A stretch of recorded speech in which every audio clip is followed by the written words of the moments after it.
할렐루야.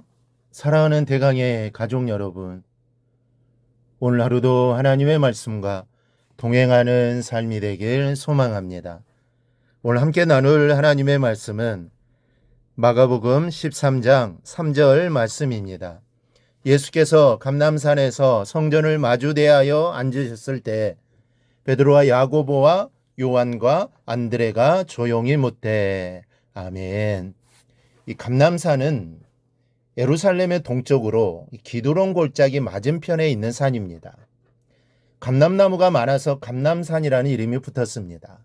이 감람은 올리브를 말하는 것인데 이 감람산의 영어 명칭은 마운트 오브 올리브즈, 즉 올리브산입니다. 이 산은 4개의 봉우리를 가지고 있습니다.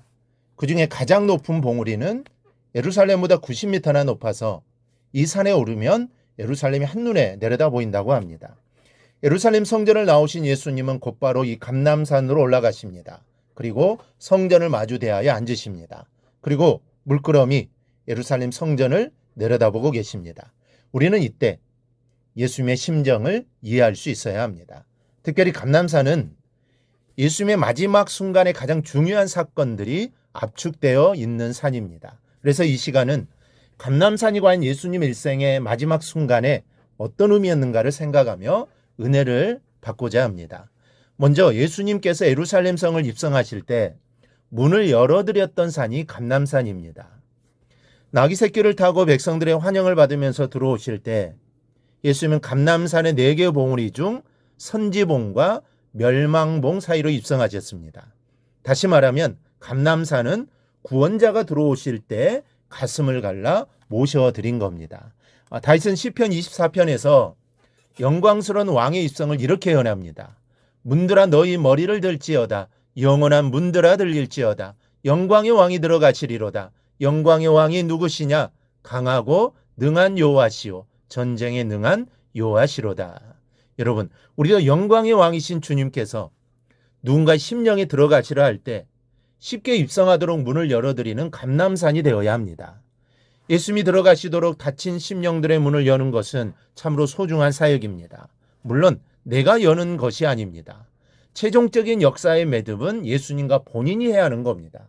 그러나 그것을 돕는 역사는 참으로 중요합니다. 조금만 마음을 다해 도와주어도 쉽게 문을 열 수 있는 심령들이 참 많기 때문입니다. 하지만 이 사역은 쉬운 일이 아닙니다.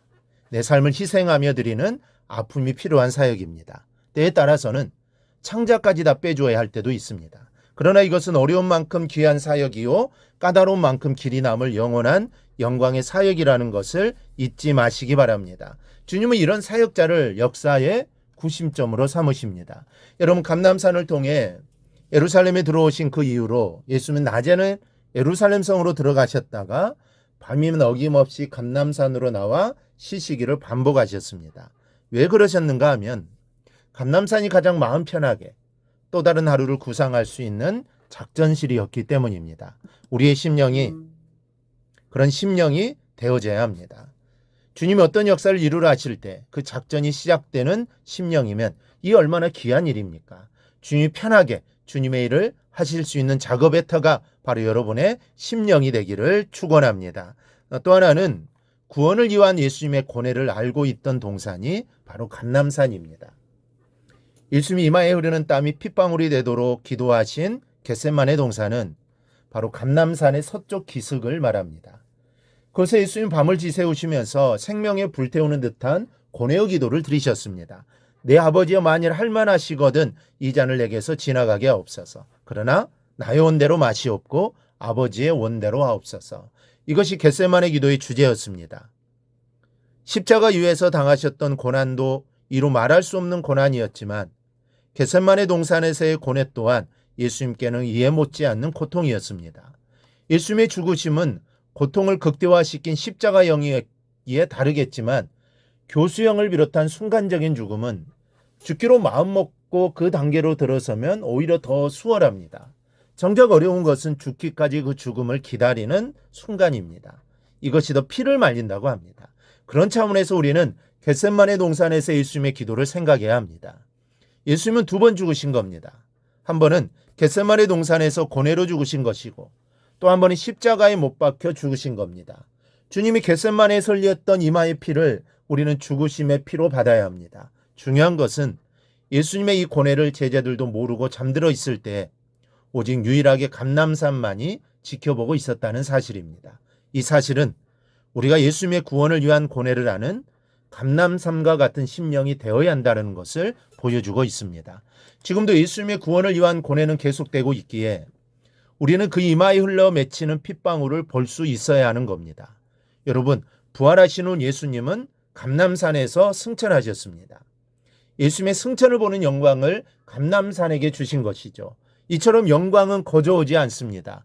요셉은 감옥의 시간을 지나 총리가 되었고, 다윗은 광야의 도망자 생활을 지나 왕이 되었고, 예수님께서도 십자가의 고난 후에 부활의 영광에 이르렀습니다.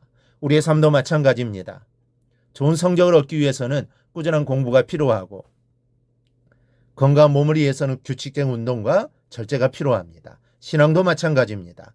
기도 없이 영적인 성숙을 기대할 수 없고, 순종 없이 하나님의 큰 일을 감당할 수 없습니다.